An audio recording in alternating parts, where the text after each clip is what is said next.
Hello guys, নতুন video লৈ আকৌ আপোনালোকৰ মাজত আহিছো। আপোনাৰ ভিডিওটো দেখি আপোনালোকে চাওক।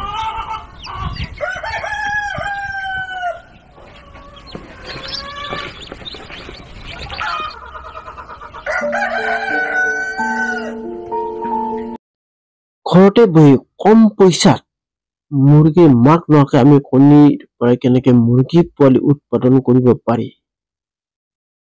এই ভিডিও মই আপোনালোকক লৈ আহিছো। আপোনালোকে ভিডিও শেষ লৈ চাব। খালি কাৰ্টুনত আমি বাল্ব এটা ফিটিং কৰি লম। যে বাল্বটো বেছি পাৱাৰে হ'ব নালাগে, বাল্বটো 60 ওয়াটৰ হ'লে হ'ব। আমি 60 ওয়াটৰ বা 60 ওয়াটৰ এটা বাল্ব ফিটিং কৰি লম।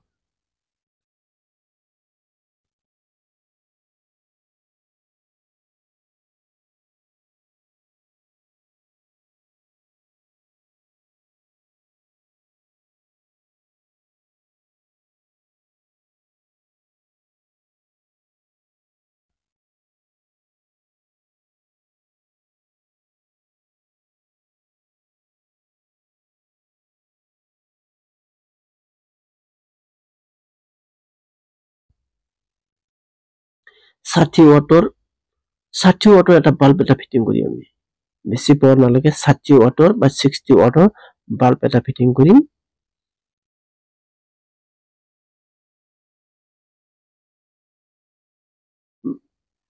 বাল্ব 60 ওয়াটৰ বাল্ব ফিটিং কৰা হ'ল। তাৰপিছত আমাক ধান লাগিব। আমি ধান ইয়াৰ কাৰণে লাগিব যে কাৰ্টুনৰ তলৰ লেভেল যে মাটিৰ ঠাণ্ডা নাপায়, তাৰ বাবে আমি ধান তলৰ কাৰ্টুনৰ লেভেলত সমান লেভেলত মিলাই দিয়া হ'ল। আৰু এই ধান মিলাই দিয়াৰ পিছত আমি ধানৰ ওপৰত কণী কেইটা ৰাখিম। কম খৰচত মুৰ্গী নোহোৱাকৈ বা মাক নোহোৱাকৈ আমি কণীৰ পৰাই পোৱালি উৎপাদন কৰা সহজ পদ্ধতি। আমি বাল্ব ফিটিং হোৱাৰ পিছত আমি যিকোনো বাচন বা ডিসপোজেবল বাচন এটাত আমি পানী লৈ বাল্বৰ তলত ৰাখি দিব লাগিব। যে কাৰেণ্টৰ পোহৰ আমাৰ হিউমিডিটি লাগিব, ইয়াৰ বাবে আমি পানী ৰাখিলো। এবাৰ আমি কণীকেইটা ধুনীয়াকৈ লাইনকে থম।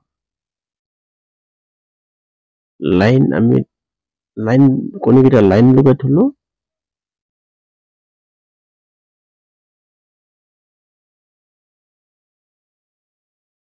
গোটেইকেইটা কণী থোৱা হোৱাৰ পিছত আমি মাৰ্কাৰেদি দাগ দিম কণীকেইটা। মাৰ্কাৰ কলম দি দাগ দিয়াৰ কাৰণ হ'ল আমি কণী উলট পালট কৰি থাকিব। উলট পালট বা মানে ইপিঠি আৰু ইপিঠি চিন পোৱাৰ বাবে আমি কণীত মাৰ্কাৰ দি দাগ দিয়া হ'ল। যে আমাৰ কণী যিটো দিনত 3 বাৰ বা 4 বাৰ কণীকেইটা লাৰিব লাগিব। গতিকে আমি কণীকেইটা উলট পালট বা লাৰোতে ইপিঠি সিপিঠি চিন পোৱাৰ বাবে মাৰ্কাৰ দি দাগ দিয়া হ'ল। আৰু দাগ দিয়া হোৱাৰ পিছত আমাৰ যিটো লাইট আমি ফিটিং কৰিছে 60 ওয়াটৰ বাল্ব এটা ফিটিং কৰিছো। গতিকে আমি লাইন অন কৰি দিলো। অন কৰি দিয়াৰ পিছত আমি কাৰ্টুন বন্ধ কৰি দিম। কাৰ্টুন বন্ধ কৰি দিয়া হ'ল। বন্ধ কৰি দিয়াৰ কাৰ্টুনৰ ওপৰত আমি যে কাৰ্টুন উঠিলে তাৰ বাবে ইটাৰ টুকুৰা এটা কাৰ্টুনৰ ওপৰত ৰাখিলো। তেনেকে ৰখাৰ পিছত ডেইলি 3 বাৰ বা 4 বাৰকে আমি কণী ঘূৰাই দি থাকিব লাগিব। যে ইপিঠি সিপিঠি সমান যেন লাইটৰ তাপটো পায় বা গৰমটো পায়, তাৰ বাবে আমি দিনত 3 বাৰ বা 4 বাৰ কণীকেইটা উলট পালট কৰিব লাগিব বা ইপিঠি সিপিঠি আমি ঘূৰাই দি থাকিব লাগিব দিনত 3 বাৰ বা 4 বাৰ।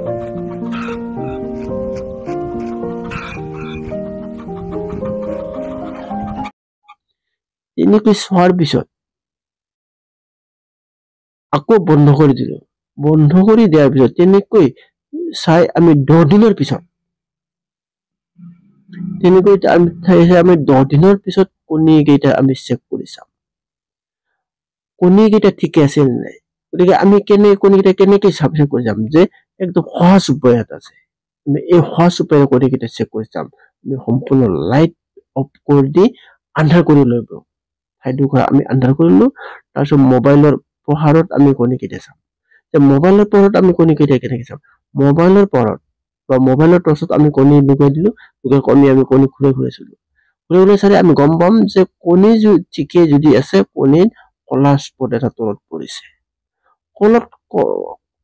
কণীৰ ভিতৰত কলা স্পট পৰা মানে কণী ঠিকেই আছে গতিকে আমি বুজি পাম যে আমাৰ কণী কেইটা ঠিকেই আছে চোৱা হোৱাৰ পিছত আমি আকৌ লাইট অন কৰি কাৰ্টুন বন্ধ কৰি দিম বন্ধ কৰি দি ৰাখিলো বন্ধ কৰি ৰাখি ডেইলি তিনিবাৰ বা চাৰিবাৰ আমি কণীখিনি লৰাই দি থাকিব লাগিব বা এই পিঠি সেই পিঠি ঘূৰাই দিব লাগিব ঘূৰাই দিলে ঠিক তেনে আমি তিনিবাৰ বা চাৰিবাৰকে আকৌ ঘূৰাই দিলো আৰু পানী কমিছে নে আমি এইটো চাব লাগিব যে আমাক যিটো তাপ আছে তাপৰ হিউমিডিটি লাগিব গতিকে এখানে পানীটো চাব লাগিব যে পানী ঠিক আছে নে নাই যে পানী কমি যায় যে পানী কমি গলে আমি পানী দিব লাগিব তেতিয়া পানী দি লাইটৰ তলত বা বাল্বৰ তলত আকৌ থব লাগিব হয় আমি আৰু কাৰ্টুন বন্ধ কৰি দিম আৰু কাৰেণ্ট বন্ধ কৰি দিলে একদম কম পইচাত ঘৰত বহি উৎপাদন কৰিব পৰা এটা ব্যৱসায় 20 দিনৰ পিছত আমি চাম 20 দিনৰ পিছত পালো যে দুই এটা পোৱালি মুৰ্গী পোৱালি ওলা আৰম্ভ হৈছে কিন্তু হৈছে যে মুৰ্গী পোৱালি ওলা আৰম্ভ হৈছে কিন্তু সম্পূৰ্ণ দুই এটা ওলাইছে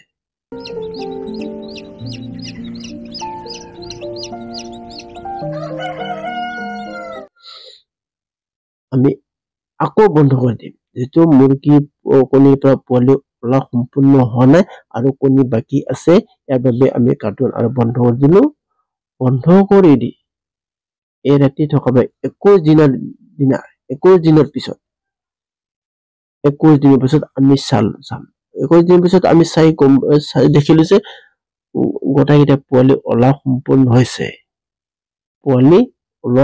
হৈছে গতিকে আমি এতিয়া পোৱালি তাৰ পৰা সাইড কৰিব লাগে আমি পোৱালি তাৰ পৰা সাইড কৰি সাফা কৰিব লাগিব যে আমি পোৱালি কেইটা নিকট থম তাৰ বাবে আমি একটা সহজ পদ্ধতি মানে বিনা পইচাত আমি পোৱালি কেইটা ৰাখিব পাৰিম তাৰ বাবে আমাক লাগিব এখন প্লাষ্টিকৰ বাল্টি আমি মুৰ্গীটা উঠাই লম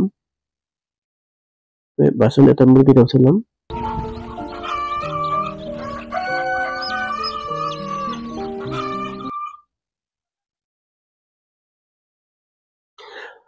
তাত আমাৰ কণী ৰৈ গ'ল নেকি আমি এইটো চাম যে আমাৰ কণী থাকি গ'ল নেকি এই কণী থাকি গ'লে আমি এই কণীটো লৰাই চালে আমি গম পাম যে ভাল নে বেয়া আমাৰ তাত দুটা কণী থাকি গ'ল গতিকে এই দুটা কণী বেয়া আমি এইটো ভালকে চেক কৰি চাম গতিকে এই দুটা কণীৰ পৰা পোৱালি ললে আমি এইটো গম পালো এবাৰ আমি পোৱালি কেইটা কৈছো যে পোৱালি কেইটা ৰখাৰ বাবে আমাক প্লাষ্টিকৰ বাল্টিং এটা লাগিব এই প্লাষ্টিকৰ বাল্টিঙত আমি 60 ওয়াটৰ বাল্ব এটা ফিটিং কৰি লৈছো আৰু এই বাল্টিঙৰ তলত আমি কাগজ পাৰি দিম আৰু কাগজটো এইকাৰণে পাৰি দিছো যে প্লাষ্টিকৰ যিটো ঠাণ্ডা ভাপ এই ঠাণ্ডা ভাপটো নাপায় আৰু যে প্লাষ্টিকত থাকি বা কাগজত থাকি যিটো এটা মজা বা যিটো এটা গৰম আহিব এই গৰমটোৰ বাবে আমি কাগজ পাৰি দিয়া হল তাৰ কাগজ পাৰি দিয়াৰ পিছত আমি হালৰ পৰা মুৰ্গী পোৱালি কেইটা বাল্টিঙত ৰাখিলো আৰু 60 ওয়াটৰ বাল্ব এটা ফিটিং কৰাইছিলে